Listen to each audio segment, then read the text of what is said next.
Bienvenue dans cette nouvelle vidéo. Aujourd'hui, on va couvrir une fois de plus l'actu NBA. C'est à rappeler que lors de la dernière vidéo, il y a eu un des moves les plus, les plus ouf de ce début de free agency, au travers notamment du trade de Bradley Beal, qui a quitté les Washington Wizards pour les Phoenix Suns. Dans ce trade, il est parti pour quasiment rien du tout. Il est parti rejoindre Kevin Durant, Devin Booker, DeAndre Ayton, pour former un nouveau Big Four, en sachant que l'année dernière, il y avait déjà un Big Four, mais avec Chris Paul. Mais cette fois, il y a eu un échange. Du coup, Chris Paul, il est parti du côté des Wizards et Bradley Beal est venu du côté des Suns. Cependant, rapport gagnant-gagnant, on ne peut pas dire ça, vu que les Wizards, ils ont quasiment tradé Bradley Beal pour rien du tout. Un Chris Paul vieillissant, il y avait qui d'autre dans le truc? Landry Shamet et quelques rounds, même pas premier, first round, même pas, ce sont des secondes rounds, des picks swap, des trucs, quasiment rien du tout. Et Bradley Beal, il débarque du côté des Suns pour former un nouveau, comme je le disais tantôt, pour éviter de me répéter, un nouveau trio. Parce que DeAndre Ayton, parfois, on peut le considérer comme membre du Quatuor ou tout simplement comme quatrième couteau. Parce que lors de cette saison régulière, lors de ces playoffs, de ces derniers playoffs qui sont passés, il a été une fois de plus exposé. Ses lacunes ont été une fois de plus révélées au grand jour. Mais bon, c'est pas le sujet pour cette vidéo. J'ai parlé de ça lors de la vidéo précédente. Du coup, ceux qui sont intéressés, allez voir la vidéo précédente. Aujourd'hui, à l'heure où je tourne cette vidéo, il y a un nouveau trade. Je ne sais pas si je vais considérer ça de blockbuster trade, mais c'est un trade qui va faire assez parler. C'est un trade notamment entre trois équipes, je crois. Il y a Kristaps Porzingis qui quitte les Wizards et il atterrit aux Celtics, Boston Celtics. Cependant, c'est les Celtics. Ils ont envoyé Malcolm Brogdon aux Clippers et les Wizards, ils ont reçu Marcus Morris. C'est-à-dire c'est un trade à trois équipes. Kristaps Porzingis qui arrive aux Celtics. Qu'est-ce que ça signifie? D'une part, en sachant qu'à l'intérieur, ils ont Al Horford, ils ont Robert Williams, ils ajoutent Kristaps Porzingis. Kristaps Porzingis, il faut le noter, la saison en 2022-2023 qui s'est achevée, c'est limite la deuxième meilleure ou bien sa meilleure saison en carrière. Parce que j'hésite avec sa saison avec les New York Knicks, je crois sa première ou deuxième saison, où il était All-Star chez les Knicks. Mais c'est limite une saison de cet acabit, c'est pour vous dire. Il sort vraiment d'une saison très riche et très intéressante. Maintenant, il a atterri du côté des Boston Celtics, comme je le disais, avec un secteur intérieur déjà très fourni, notamment par le biais de Al Horford, Robert Williams, une association Robert Williams, Kristaps Porzingis peut être très envisageable, en sachant que Kristaps Porzingis est un joueur, il est talentueux, c'est vrai, et il n'aime pas, c'est, comment dire, il est un peu du style Ayton dans la mentalité, à savoir, il n'aime pas trop aller au mastic. Du coup, ça tombe bien, il a un Robert Williams juste à côté qui peut jouer lui ce rôle de center. Et Kristaps Porzingis à ses côtés, il peut jouer ce rôle de stretch four, c'est-à-dire il se met au large, il aime bien envoyer des bombinettes à 3 points. De temps en temps, il peut drive. En soi, sur le papier, le fit, il allait très intéressant. Maintenant, les Celtics, ils ont bazardé le mineur. Tout à l'heure, tout récemment, j'ai appris qu'il y a le trade de Marcus Smart. Marcus Smart, le cœur, l'âme de cette équipe, l'âme de ces 6, qui a été tradé au Memphis. Pour l'instant, on ne connaît pas la compensation, on ne connaît pas ce que les Boston ils vont recevoir de ce trade.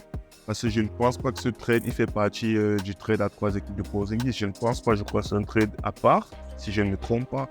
D'ici, je crois, quelques heures, on aura les informations complémentaires. Mais là, je parle à chaud de ce que j'ai vu. Du coup, ils ont bazardé, comme je le disais tantôt, Malcolm Brogdon, qui est parti du côté des Clippers. Marcus Smart, c'est surtout ça le problème. Marcus Smart, qui est parti du côté de Memphis. Memphis, c'est une excellente acquisition. On va dire, ouais, ils ont perdu par contre Tyus Jones qui est parti, il est parti où? Attendez une seconde, si je ne me trompe pas. Tyus Jones.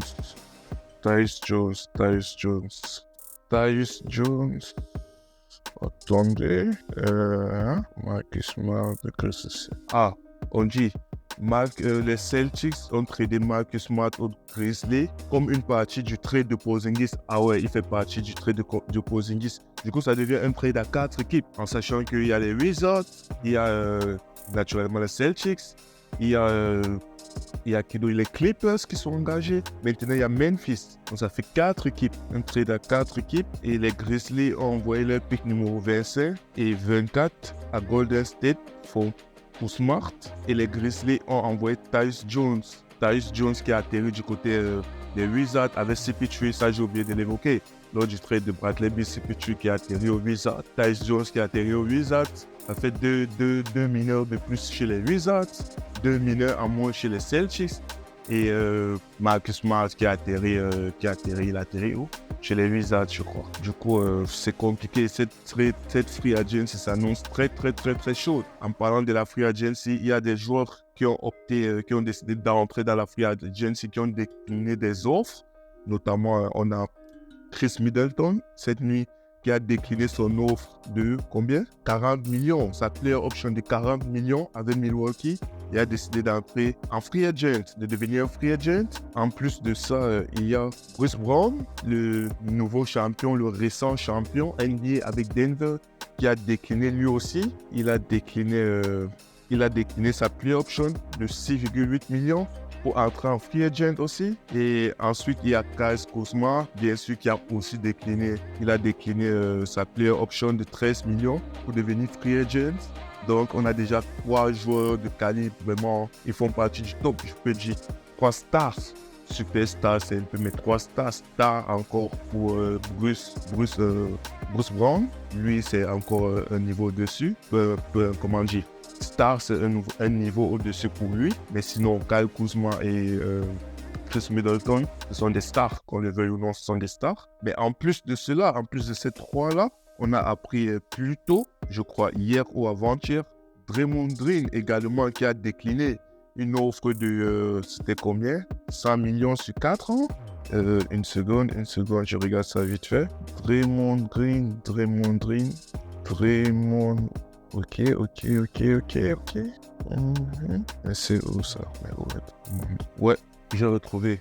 Du coup, comme je le disais tantôt, il y a Draymond Green qui a refusé 27,5 millions en player option pour la prochaine saison et qui a décidé de rentrer en unrestricted free agent. Donc, et en sachant qu'il y avait plutôt, je crois, l'un des premiers à avoir décliné sa player option, c'était Fred VanVleet. Fred VanVleet qui, lui, si je ne me trompe pas, il a décliné, qu'est-ce qu'il a décliné déjà, lui?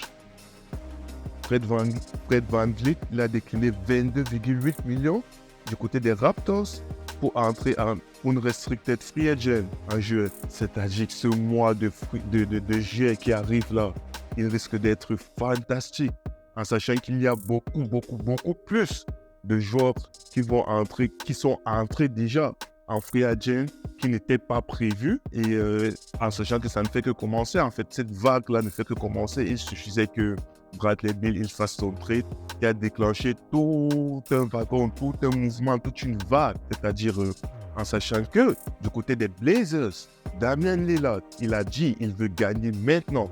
Il veut gagner maintenant, ce qui entraîne ce qui a déclenché des rumeurs,